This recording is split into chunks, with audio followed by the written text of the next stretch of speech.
Gold trusted gold buyers. మీరు తాకట్టు పెట్టిన బంగారాన్ని విడిపించి ఈ రోజు ఉన్న మార్కెట్ ధరకు కొనబడను. అవును బావా, మా సిస్టర్ బిందెలాగే ఉంటదా? ఇది బొంబాయి బొమ్మ, మందు బాపు బొమ్మ. ఎక్కడుందో ఏం చేస్తుందో దానికోసం అంత ఆలోచించుకో. ఫోన్ కొట్టు. అంతేనటవా? కొట్టు చెప్తా.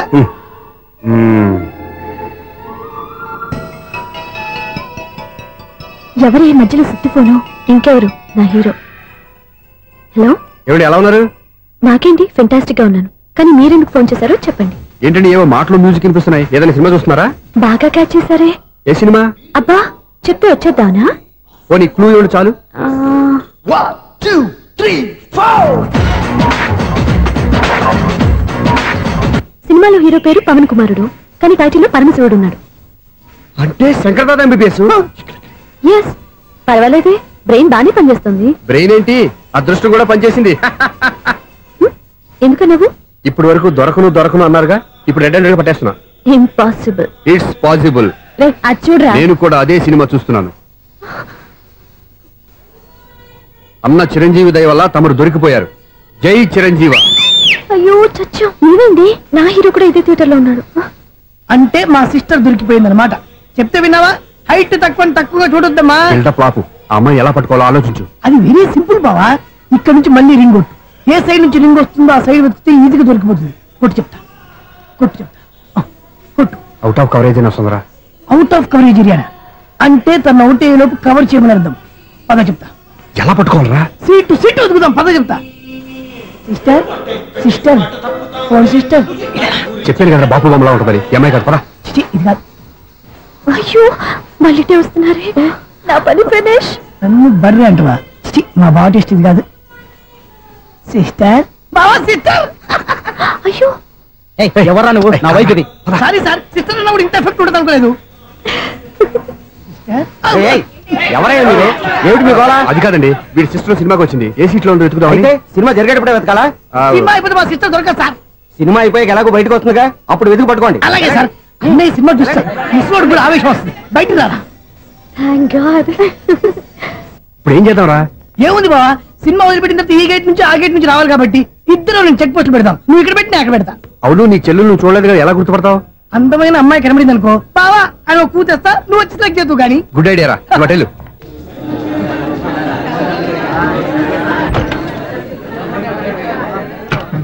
ఎలా ఆంటీ, పెద్ద ఆంటీ.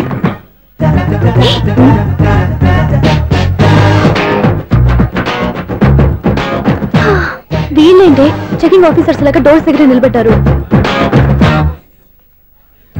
ఏంటి భయ, ఒట్టి చూపులేనా ఏమైనా బుకింగ్ ఉన్నాయా? నేను ఆ టైప్ కాదు. ఏ నువ్వు మా టైపా? అలాగే అనుకుని ఇక్కడ నుంచి అర్జెంట్కి వెళ్ళి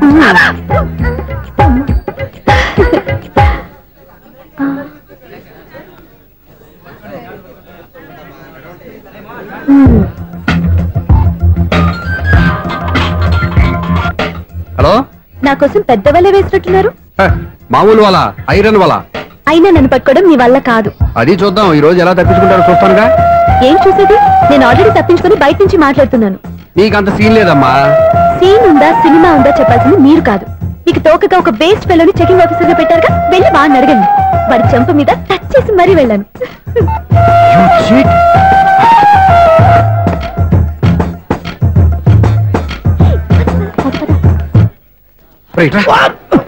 నీకు అసలు బుద్ధి ఉందారా? చేతికి అందిన అమ్మాయిని వదిలేస్తావా? ఆడ చీమను కూడా వదిలిపెట్టలేదు బావా. మామూలుగా ఉన్న లేడీస్ కూడా చెక్ చేశా. ఎవరైనా అమ్మాయి నీ చెంప టచ్ చేసి వెళ్ళిందా? వెళ్ళింది. అదేరా నీ చెల్లెలు? అది నా చెల్లెలా? అది ఆడదా? నీ టేస్ట్ ఇంత నీచంగా నికృష్టంగా దరిద్రంగా ఉంటుంది అనుకోలేదు. ఒక పని సరిగ్గా చేస్తావు. అమ్మో, బావతోటి చాలా జాగ్రత్తగా ఉండాలి. అరే బావా, నేను విన్నది నిజమేనా? ఏమిన్నావు? మళ్ళీ ఎవరిదైనా షాప్ నుంచి చెడిపోయిందా? సారీ మేడం, మీరా? నీకెన్నిసార్లు చెప్పాలరా ఫోన్ చేయగానే హలో అనాలి అని? మళ్ళీ పొరపాటు జరిగింది మేడం.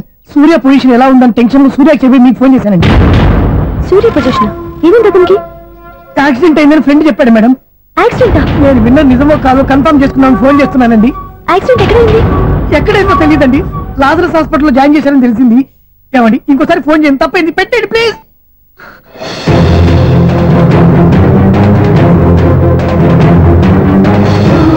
Auto Lazarus hospital.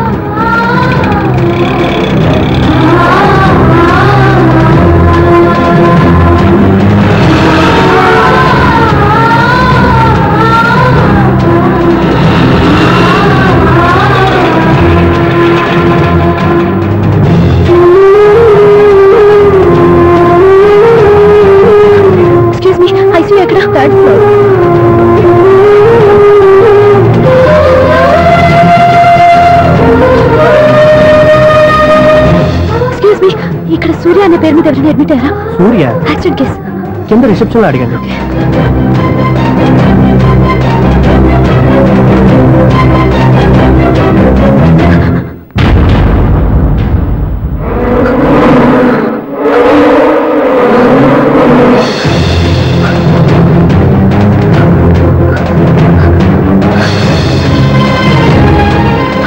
సూర్య పేరు మీద ఎవరైనా అడ్మిట్ అయ్యారా? Just minute.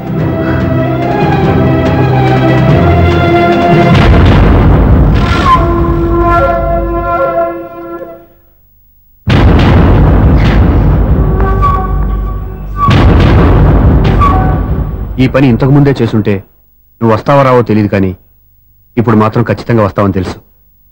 వాటర్ పొరపాట్లు కొట్టారు కదండి? లేదు, కరెక్ట్ గానే కొట్టాను. డ్రామాలు ఆడేది ఇతను, సైడ్ ఎఫెక్ట్స్ దాకా. మీరు డ్రామాలు ఆడుతున్నారని 99% నాకు తెలుసు, కానీ ఆ 1% నిజం కాకూడదని కంగారు పడి పరిగెత్తుకుంటూ వచ్చాను. ఇదిగోండి మీ సెల్. దీనికోసం ఇంత కష్టపడింది. ఇక నుంచి ఈ సెల్లు మీదే.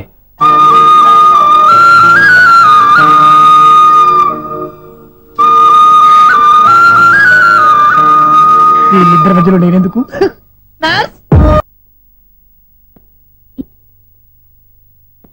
ఏం నాన్న మీరనేది? అబ్బాయి చక్కగా ఉంటాడు, చదువుకున్నవాడు, మంచి పొజిషన్లో ఉన్నాడు, పైగా మనకి బంధువు. చిన్నప్పటి నుంచి అతను నీకు తెలుసు కాబట్టి ఈ సంబంధం ఫిక్స్ చేశాను. మీరు ఫిక్స్ చేసే ముందు నన్ను ఒక మాట అడగాల్సింది నాన్న.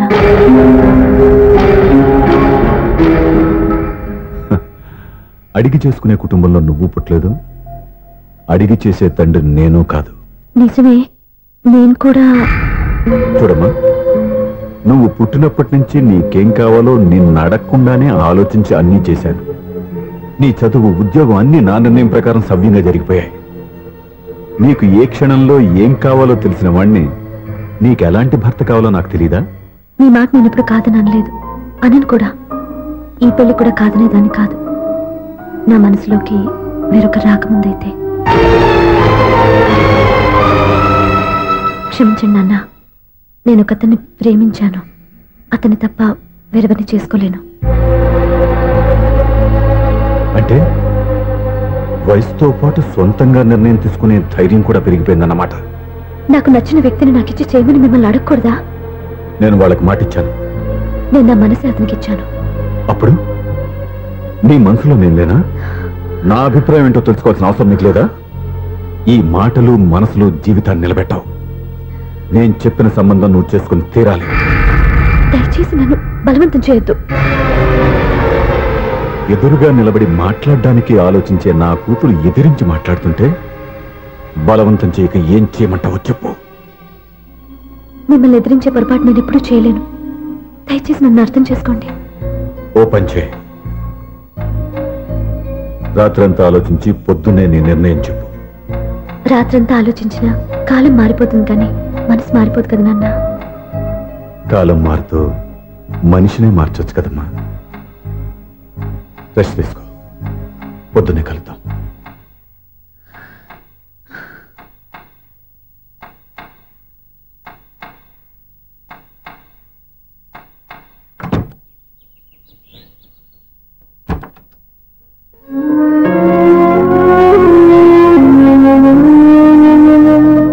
టీ తీసుకోండి.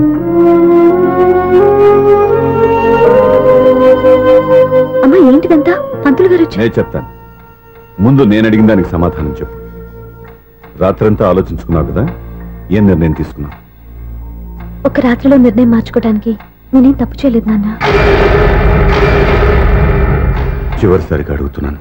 ఒక ప్రశ్నకి సమాధానం ఒకటే ఉంటుంది, కానీ మరో సమాధానం ఉండదు కదా నాన్న. తండ్రికి కాదు, ఒక టీచర్కి చెప్పాల్సిన పద్ధతిలో సమాధానం చెప్పావు. నా నిర్ణయం కూడా విను.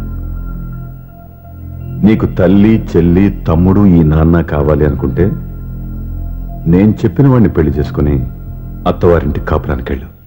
కాదు, నీకు నచ్చిన వాడిని చేసుకుని నువ్వు కాపురం చేయాలి అనుకుంటే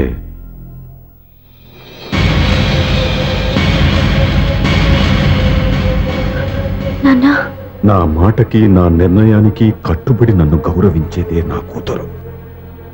నా మాట కాదని ఎప్పుడైతే సొంత నిర్ణయాలు తీసుకుందో అప్పుడే నా కూతురు చచ్చిపోయింది.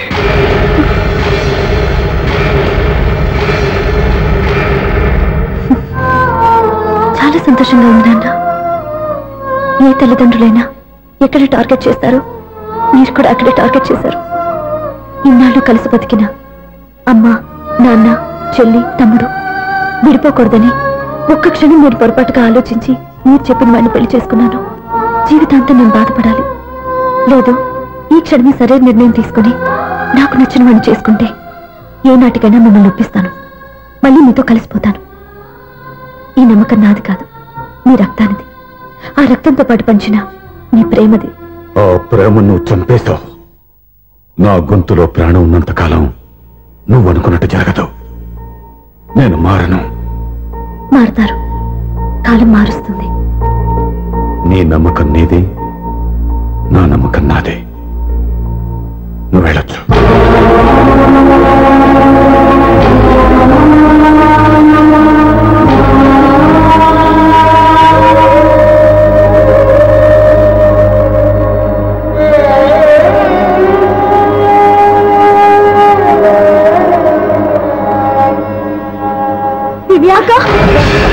పంతులు గారు, నా పెద్ద కూతురు చచ్చిపోయింది, పిండం పెట్టించండి.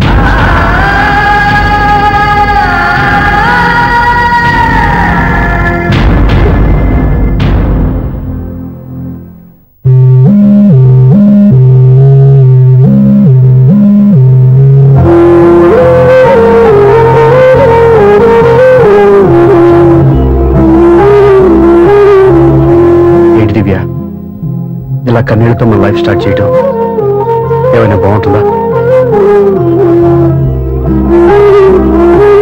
మా ఇంట్లో మా వాళ్ళ సమక్షంలో జరగాల్సిన సాంప్రదాయం ఎవరు లేకపోవడంతో చాలా బాధగా ఉంది. ఏంటి అలా మాట్లాడుతున్నావు? మా అమ్మ నాన్న ఉన్నారుగా. చచ్చా, అత్తమాల గురించి కాదండి. మా వాళ్ళు కూడా మనతో ఉంటే ఇంకా సంతోషంగా ఉండేది. చూడు దివ్య, నీకెంత నమ్మకం ఉందో నాకు తెలియదు, కానీ ఏనాటికైనా నీ వాళ్ళు మనతో కలిసిపోతారని నాకు బాగా నమ్మకంగా ఉంది. నేను చెప్పింది జరుగుతుంది, తప్పకుండా జరుగుతుంది. దీని గురించి ఇంకేం ఆలోచించకుండా హ్యాపీగా రెస్ట్ తీసుకో. ఓకే?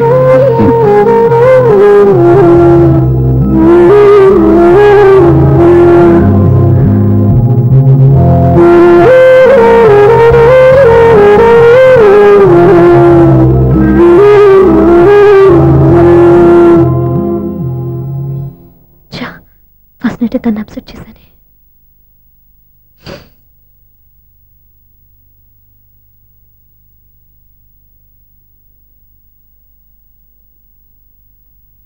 ఏమండి శ్రీవారు, అసలు మీ మనసులో ఏమనుకుంటున్నారు? నేనేమనుకోవట్లేదే. ఏమనుకోవట్లేదా? ఇది మన ఫస్ట్ నైట్. కాదనలేదే. నేను ఈ కార్నర్లో, మీరు ఆ కార్నర్లో పడుకుంటే చూసేవాళ్ళు ఏమనుకుంటారు? ఇక్కడ ఎవరున్నారని అనుకోవడానికి. మీరు అటు తిరిగి పడుకుంటే నేనే అనుకుంటాను. ఇప్పుడు నన్ను ఏం చేయమంటావు? నువ్వు అప్సెట్ లో ఉన్నావు కదా. నేను అప్సెట్ లో ఉంటే మీరే కదా సెట్ చేయాలి. సెట్ చేయాలా? అవును. ఎలా చేయాలి? అయ్యో నా రాత. మిమ్మల్ని ప్రేమించడానికి నేనే మీ వెంట పడాలి, పెళ్లి చేసుకోవడానికి నేనే స్టెప్ తీసుకోవాలి. ఇప్పుడు కూడా నేనే. రావయ్యా నా మొగుడు.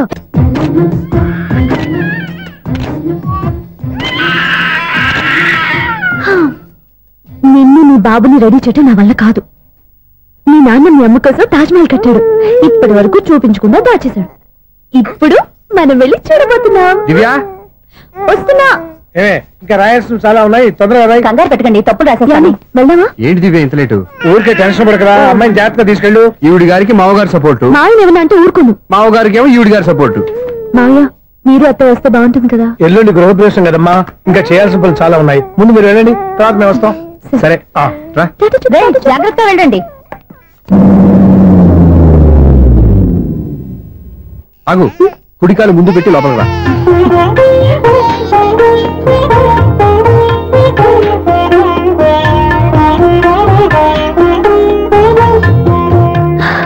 ఎలా ఉంది? సూపర్. నీ కళ్ళల్లో సంతోషం చూడడానికే కదా ఇన్నాళ్ళు దాచాను. ఇంతటితో నా బాధ్యత అయిపోయింది. ఇక ముందు ఇంటి బాధ్యత మొత్తం నీదే. మీరు చూడు, నన్ను చూడలేడు. నేను ఎత్తుకుని ఏంట్రా? ఓకే.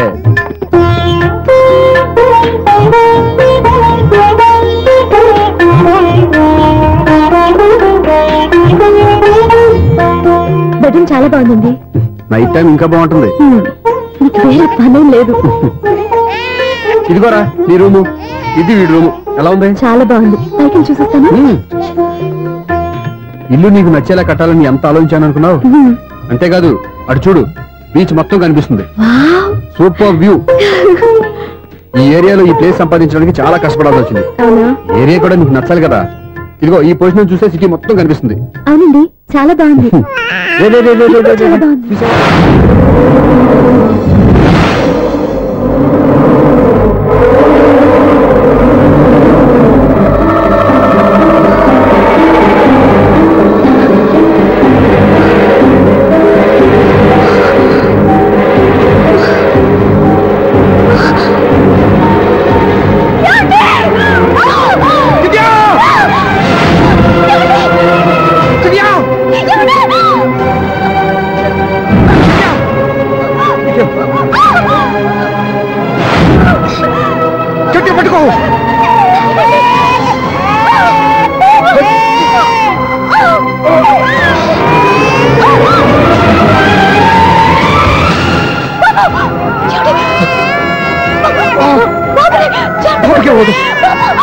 నువ్వు గట్టి పట్టుకో.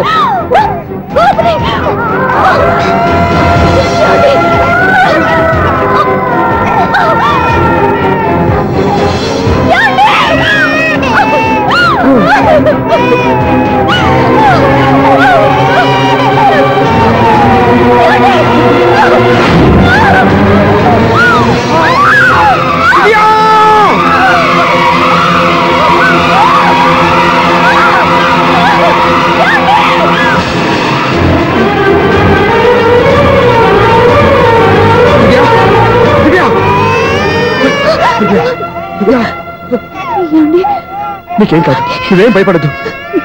హాస్పిటల్కి వెళ్దాం పద. వినండి, నా మాట వినండి. నేను చెప్పే లేకపోతే మీతో మాట్లాడే చివరి క్షణాలు కూడా మిగలవు. నూరేళ్ల జీవితంలో ఏ భార్య పొందలేని సంతోషాన్ని, ప్రేమని ఈ 2 ఏళ్లలో నేను పొందాను. మీరు చూపించిన ప్రేమకు నా వాళ్ళనే కాదు, ఈ ప్రపంచాన్ని మర్చిపోయాను. ఇంతకన్నా ఆడదానికి ఏం కావాలి? నేను చచ్చిపోతున్నందుకు బాధపడలేదండి. నీకేమవుతావు? ఏదో ఒక నాటికి మా నాన్నని కన్విన్స్ చేయగలని నమ్మకంతో ఉన్నాను. తన కూతురు తప్పు చేసిందని ఆయన అనుకుంటున్నారు. నేను చేసింది కరెక్ట్ అండి, ఆయనకి తెలియాలి. ఇప్పుడు అన్ని ఎందుకు చెప్పు? మన బాబుని ఆయన ఎత్తుకోవాలి. మీరు నా మనవడు, నా మొదటి వారసుడని మన బాబుని నాన్న ఒప్పుకోవాలి. అలాగే దివ్య, నువ్వు అనుకున్నట్టు అన్ని జరుగుతాయి. నేను బతుకుండగా తీరిన కోరికలు నేను చనిపోయాక తీరాలంటే ఇప్పుడు అవన్నీ ఎందుకు? అన్ని జరుగుతాయి. మన ఇద్దరం కలిసి నేర్చుకుందాం.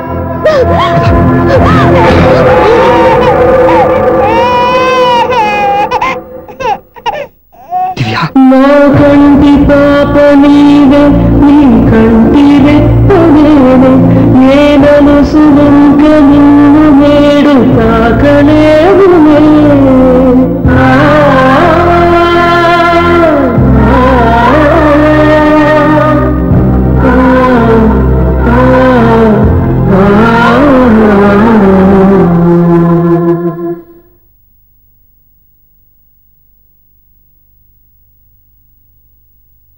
పెళ్ళాం చనిపోతే మర్నాడే పెళ్లి చేసుకుంటున్న ఈ రోజుల్లో ఆమె చితిమంటలు ఇంకా నీ గుండెల్లో మండుతున్నా ఎలా సంతోషంగా ఉండగలుగుతున్నావు?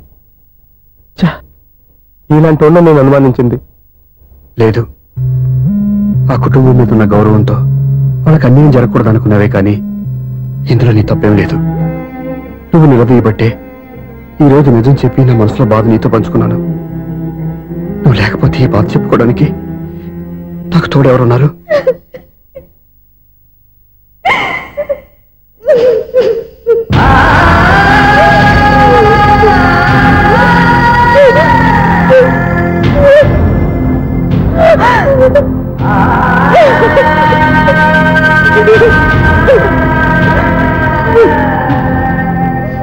స్వప్న,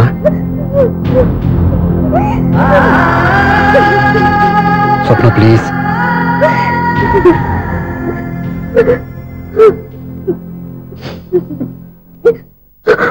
మా అక్కంటే నాకు ప్రాణం.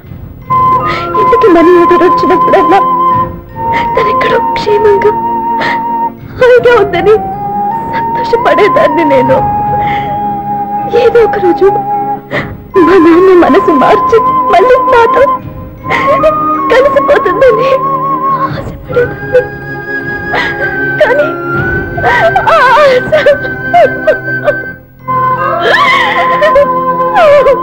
స్వప్న, ప్లీజ్ ఏడవద్దు. అక్క దూరం అయిపోయింది, నువ్వు ఏడుస్తున్నావు. కానీ నేను నీలాగే కన్నీళ్ళు పెడితే నిజం అందరికీ తెలిసిపోతుంది. అప్పుడు నేను ఏ ఉద్దేశంతో ఇక్కడికి వచ్చానో అది నెరవేరదు. అందుకే నాలో ఉన్న బాధని నాలోనే సమాధి కట్టుకున్నాను.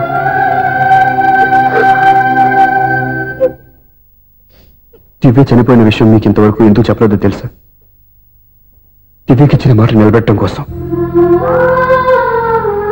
అవును స్వప్న, ఈ విషయం మీకు ముందే తెలిస్తే కాదని వెళ్ళిపోయిన కూతురే పోయినప్పుడు ఆ కూతురుతో ముడివేసుకున్న సంబంధం ఎందుకని అక్కడితో వదిలేసేవాళ్ళు. అప్పుడు దివ్య చివరి ఆశ ఆమె చివరి శ్వాసతోనే ఆగిపోయేది. ఆ ఆశ నిలవరాలంటే మీ నాన్న తన మనవాడిని గుండెలకు హత్తుకుని ముద్దాడాలి. అప్పటి వరకు నేనెవరు, ఏం జరిగిందనే విషయం ఎవరికీ తెలియకూడదు. ప్లీజ్ స్వప్న.